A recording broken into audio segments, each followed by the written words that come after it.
There is no Brahma mentioned in the Quran. There is no Shiva mentioned in the Quran. There is no Jesus mentioned in the Quran that he is God. It's mentioned in the Quran he is a messenger of God. This is a godless culture.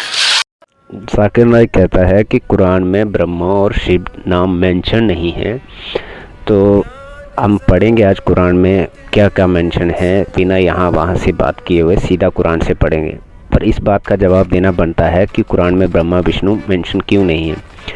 Quran में भारत, सनातन, China, America, रूस, Japan, Brazil ऐसे देशों के नाम पता ही नहीं है। सनातन या बाकी चीज़ों के बारे में पता ही नहीं है, तो उनको ये कैसे पता हुआ। उनके लिए जो थे काफिर जो थे, एक यहूदी थे और एक क्रिश्चियन थे, और छोटे मोटे जो कबीले वाले दूसरे धर्मों को मानने वाले थे वो थे।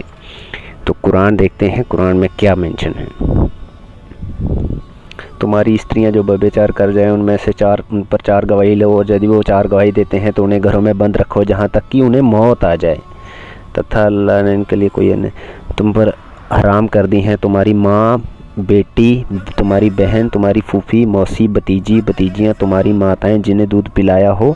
एक तरफ है कि ये सब तुम्हारी मामू चाचू की बेटियां सब बैलें जो युद्ध में तुम्हारे हाथ आ गई हों, वो तुम्हारे लिए अल्लाह ने उनको तुम पे लिख दिया है, वो तुम्हारे लिए वैलिड है।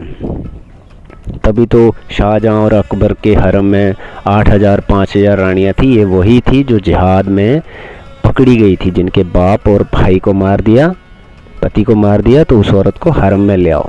वो वैलिड है ना, क्योंकि कुरान कह रही है। और जिसका जब चाहो जिसको अलग कर दो, कोई दिक्कत नहीं है। जिसको जब चाहो अलग कर दो, अपने पास रखो। औरतों को तुमने अलग कर दिया, हूँ मैं वैसे मजाकिया नहीं। मालूम हो तुम्हारे लौंडियाँ, वो जो लौंडियाँ हैं ना, उसके बाद लौंडियाँ तुम्हारे लिए वैलिड हैं। वीडियो ज़्यादा लंबा ना हो इसलिए मैंने नहीं, इसको ज़्यादा टाइम नहीं है, तो आप इसको पॉज कर करके पढ़ सकते हैं कि कौन सी आयत में क्या रखा है। हाँ, जिनके लिए पैसे दे दिए हैं, फूफियाँ, मामू की बेटियाँ, मासी की बेटियाँ, जिन्होंने तुम्हारे साथ हजरत की हैं, वो सब तुम्हारे लिए हलाल है, तुम उनसे शादी कर सकते हो। और जब नबी के घर में जाओ, जब तक तुम्हें अनुमति ना दी जाए खाने के लिए तब तक मत जाओ, और भोजन पकने की प्रतीक्षा मत करते रहो, पहले मत चले जाओ। और जब वो तुम खाना खाया और फिर दफ़ा हो जाओ, ज़्यादा देर मत बैठो उनसे।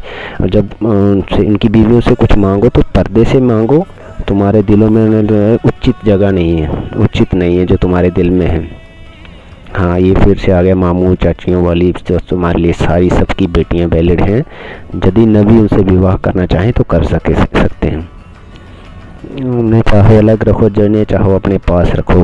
हाँ, उनकी बात अलग है जो लौंडियाँ हैं, जो तुम्हारी लौंडियाँ हैं उनकी बात अलग है। उनको तो तुम 4 बीवियों के बाद भी रख सकते हो। ये ऐसे आदेश देते हैं अल्लाह साहब, कुरान जिसको आसमानी किताब कहते हैं। फिर जब हुर्मत के 4 महीने गुजर जाएं, मुशरिकों यानी मूर्ति पूजने वालों को जहाँ पूजो उनका कत्ल करो, गिरफ्तार करो। अहले किताब में जो लोग ना तो दिल से खुदा पर ईमान रखते हैं, ना रोजे पर आखिरत रखते हैं, ना खुदा और उसके रसूल की हराम की हुई चीज़ें, बहुत अच्छी चीज़ें हराम की हुई हैं। क्या दिमाग में सवाल नहीं उठेगा कि ये चीज़ें मेरे लिए वैलिड कैसे हो सकती हैं। हाँ, फिर वो मुशरिकों को जहाँ पाओ कत्ल करो, मुशरिकों का वध करो, उन्हें जहाँ पाओ उन्हें पकड़ो, घेरो, गात में रहो। यदि तौबा कर लें और नमाज की स्थापना कर लें, ज़कात दें तो उन्हें छोड़ दो। कुरान को समझने के बाद कोई कैसे वो करेगा वो आगे सीखेंगे। अलिफ लाम मीम, इसका मतलब अभी तक तो समझ नहीं आया है। ये नबी आप जिहाद करें काफिर और अल्फिकों से, उन पर कड़ाई करो, उनका स्थान नर्क है। तो जब अल्लाह ताला कह रहे हैं उनका स्थान नर्क है और नबी साहब चले गए हैं, तो अब क्यों ये कड़ाई कर रहे हैं। जिहाद संघर्ष करके उनके साथ सख्ती से पेश आओ, उनका ठिकाना जहन्नुम है। ठीक है ना, मुशरिक हैं जो जाने दो जहन्नुम में।